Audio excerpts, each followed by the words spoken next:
नमस्कार, कैसे हैं? मेरे ख्याल से अच्छे होंगे।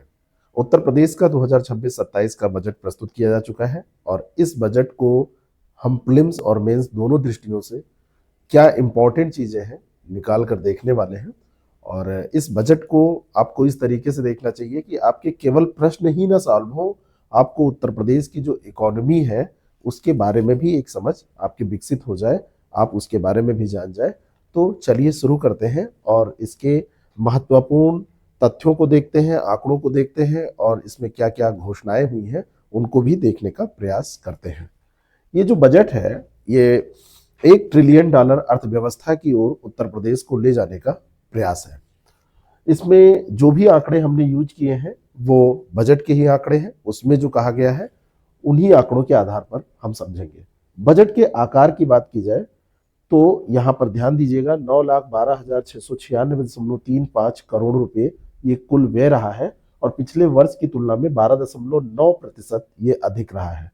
कितना? लगभग 13%, 12.9%।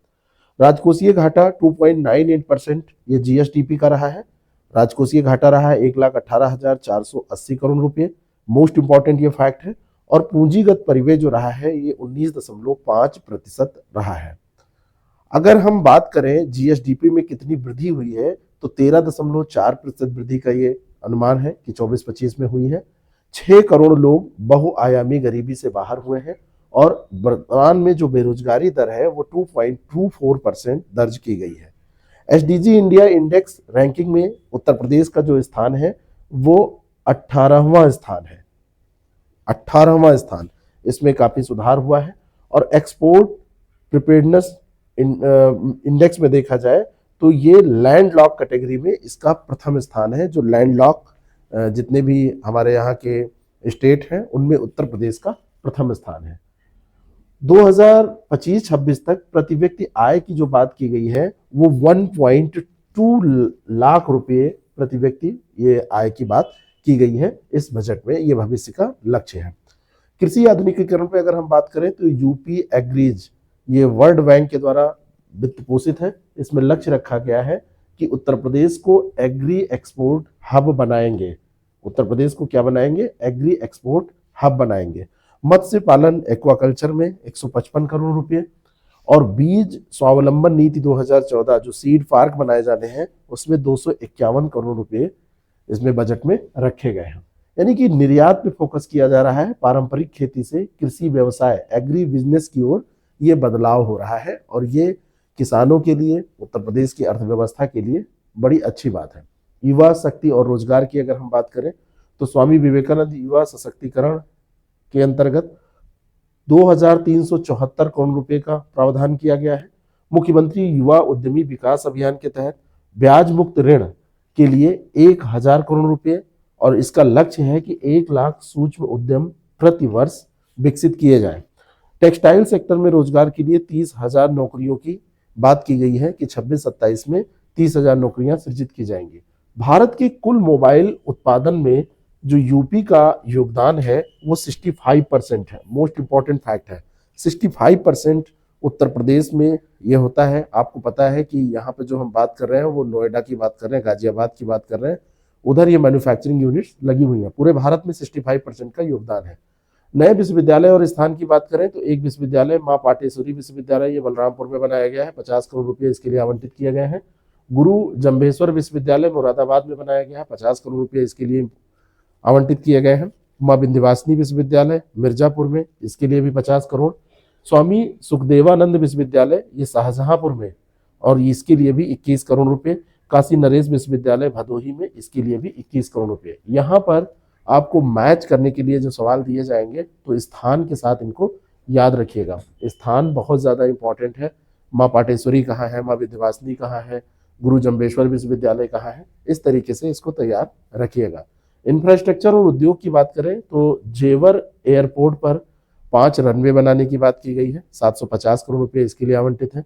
सरदार पटेल इंडस्ट्रियल जोन के लिए 575 करोड़ रुपये और डेटा सेंटर इसमें 8 पार्क बनेंगे 900 मेगावाट के और ग्रीन हाइड्रोजन इसके लिए भी जो है आवंटन किया गया है।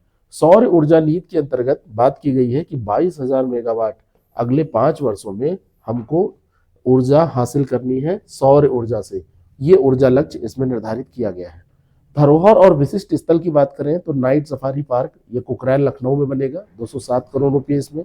थारू जनजाति संस्कृत संग्रहालय इमिलिया कोडर ये बलरामपुर में बनेगा, ये मोस्ट इंपॉर्टेंट है स्थान के तौर पर, आपसे सुमेलित करने में पूछा जाएगा। लाल बहादुर शास्त्री संग्रहालय ये रामनगर वाराणसी में ये पड़ता है, रामनगर वहां पर बनाया जाएगा। सैनिक स्कूल प्रदेश का दूसरा ये कहां पर बनेगा, गोरखपुर में। कंबल उत्पादन केंद्र यानी कि ब्लैंकेट प्रोडक्शन का आधुनिकीकरण किया जाएगा कहां पर, खजनी गोरखपुर में, और इसके लिए 7.5 करोड़ रुपए की राशि आवंटित की गई है।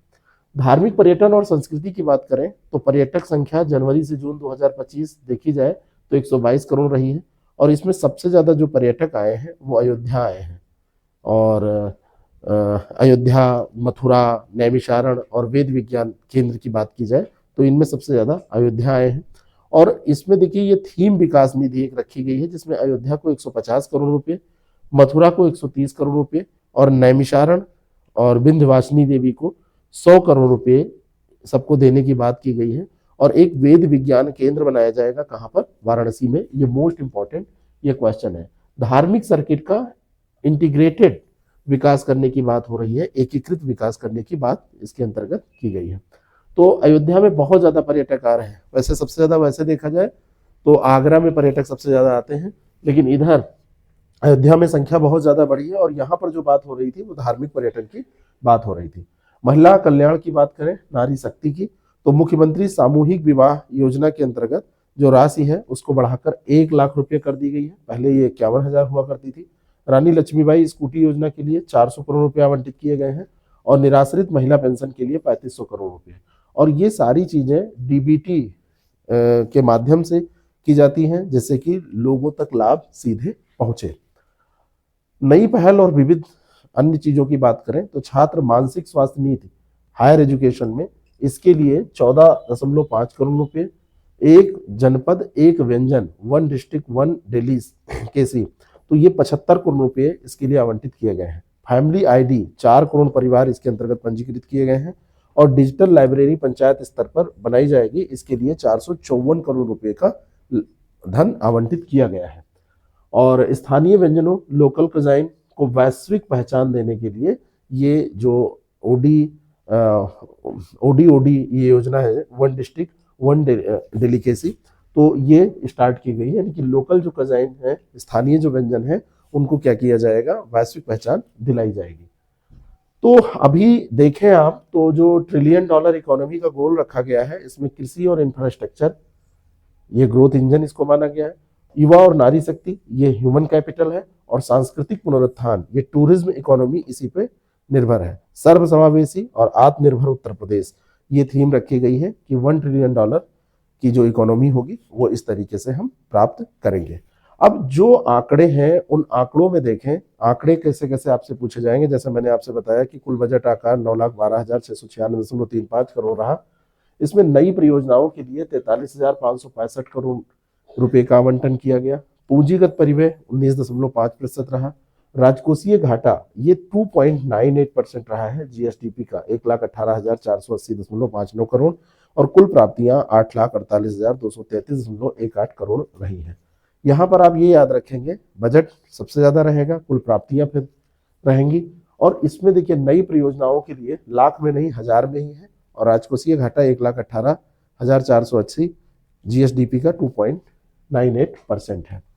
अब जो 5 जो विभागीय आवंटन की बात की जाए, जो शीर्ष आवंटन किए गए हैं, तो सबसे ज्यादा देखिए बेसिक शिक्षा को 77,622, सेकंड पे ऊर्जा को 65,926, और ये थर्ड है चिकित्सा या स्वास्थ्य 37,956, फिर सड़क या सेतु ये 34,468, फिर पंचायती राज जो है ये 32,090 करोड़ रुपए की बात इसमें की गई है। यानी कि एजुकेशन को शीर्ष पे रखा गया है, बेसिक शिक्षा इसमें देखिए शीर्ष पे है। अवस्थापना और विकास की बात करें तो अवस्थापना और औद्योगिक विकास में 27,103 करोड़ रुपए, नगर विकास के लिए फिर 26,514, फिर ग्राम विकास आता है, यानी कि पहले औद्योगिक फिर नगर फिर ग्राम विकास 25,500, और नमामि गंगे एवं जलापूर्ति के लिए 22,676 रुपए। इनको भी आप ऐसे ध्यान रखेंगे। समाज कल्याण की बात करें तो खाद्य एवं रसद के लिए 20,124, फिर महिला एवं बाल विकास के लिए 18,620, समाज कल्याण 14,953 और पिछड़ा वर्ग कल्याण के लिए 3,402 करोड़ रुपए का आवंटन किया गया है। तो सबसे ज्यादा यहाँ पर क्या है, खाद्य एवं रसद, फिर महिला एवं बाल विकास। बिग टिकट योजनाओं की अगर हम बात करें तो सबसे ज्यादा जो पैसा खर्च किया जाएगा, आवंटन जो हुआ है, टॉप पे है जल जीवन मिशन 22,452 करोड़, अन्न पूर्ति योजना 15,480 करोड़, वृद्धावस्था या किसान पेंशन के लिए 8,950 करोड़, राष्ट्रीय ग्रामीण स्वास्थ्य मिशन NRHM के लिए 8,641, प्रधानमंत्री आवास योजना के लिए 6,102 करोड़ और मनरेगा के लिए 5,544। ये मनरेगा क्या है, ये ध्यान रखिएगा, BBG राम जी, ये जो योजना है इसको ध्यान में आपको रखना है, VVG राम जी, ये योजना, ठीक है। तो हाई प्रायोरिटी में सबसे ज्यादा जल जीवन मिशन है, इसको ध्यान रखना।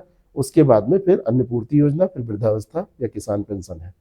कनेक्टिविटी और शहरीकरण के लिए देखा जाए तो सबसे ज्यादा धन आवंटन किया गया है वो यहाँ पर आप देखिए, अटल बिहारी वाजपेयी पावर लूम के लिए तो 4,423 करोड़ है, लेकिन उससे ज्यादा सेतु निर्माण के लिए है 4,808 करोड़ रुपए। और उसके बाद में सेकंड नंबर पर अटल बिहारी वाजपेयी पावर लूम के लिए 4,423। फिर आता है CM शहरी विस्तारीकरण जो योजना चल रही है, ये 3,500 करोड़ रुपए। फिर सड़क निर्माण के लिए 3,000, सड़क अनुरक्षण के लिए 3,000, ऐसे ही आवंटन किया गया है। तो यहाँ पर देखिए सेतु निर्माण जो है वो नंबर 1 है। जन सशक्तिकरण की अगर हम बात करें तो निराश्रित महिला पेंशन 3,500 करोड़ रुपए, फिर पिछड़ा वर्ग छात्रवृत्ति 3,060, स्वच्छ भारत मिशन ग्रामीण 2,823 करोड़ रुपए, निजी नलकूपों को मुफ्त बिजली 2,400 करोड़ रुपए, टैबलेट या स्मार्टफोन वितरण के लिए 2,374, मुफ्त LPG सिलेंडर रिफिलिंग के लिए 1,500 करोड़ रुपए का यह प्रावधान किया गया है।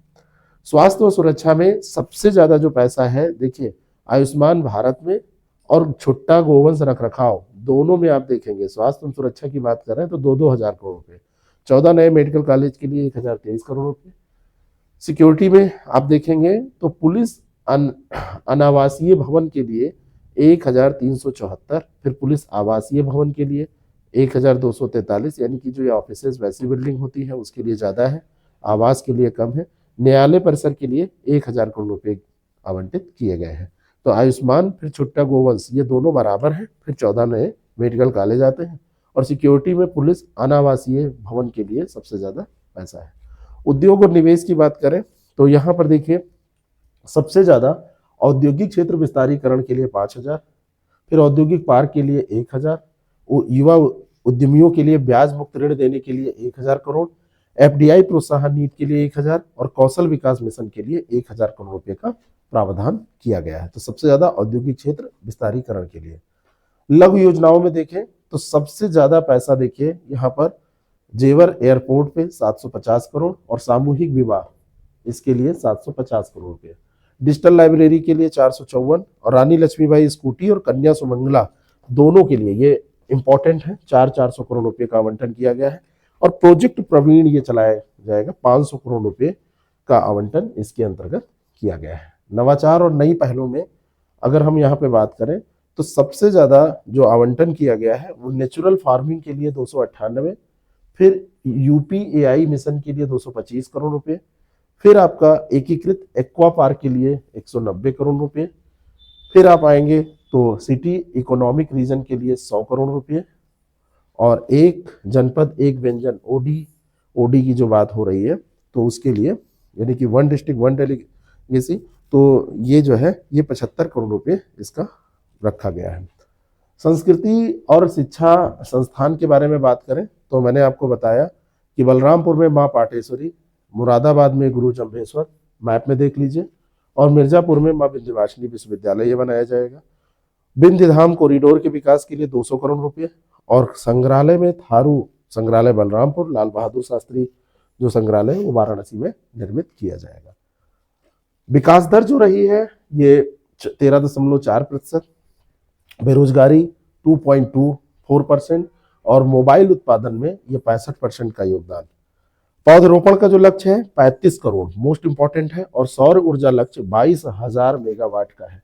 ये बहुत ही ज्यादा इंपॉर्टेंट ये पेज है, यहाँ से सवाल अक्सर आपसे पूछे जाते हैं। ये बजट जो है अवस्थापना विकास यानी कि इंफ्रास्ट्रक्चर और अंत्योदय वेलफेयर का एक संतुलन माना जाता है।